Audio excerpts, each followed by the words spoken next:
တကယ်ตายရတဲ့မနက်ခင်းလေးပဲကွာဟာပါလေဟာဒီမှာကိုယ့်ချစ်လေးတို့ပန်းလက်ဆောင်ပေးတာပါစောက်တွဲတွေကစပြီ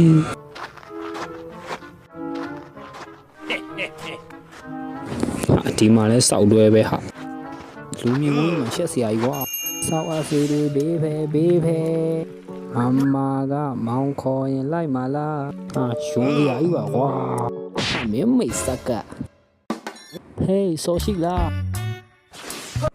စောက်အဖေကောင်ဟာ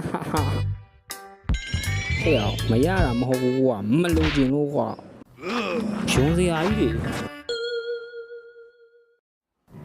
ငါကစောမရှိတာဘယ်သူ့ကိုတွားထိခိုင်းလို့လည်းမသိဘူးဟာငါတော့ဘယ်ကကျိုးဖို့လာချတာလဲကွာဟဲ့ပါတယ်နေလေကွာဒီမှာတော့တွဲတွေမရှိဘူးပဲခဏထိုင်လိုက်အောင်မယ်ကွာဟာဘွားကြီးအေးချမ်းလိုက်တာဘာတန်းနေတော့ဟာလာပြီမင်းနောက်တွဲ Oopsie ဒီကောင်စောက်တဲ့နေစောနေတော့ရှိတာလား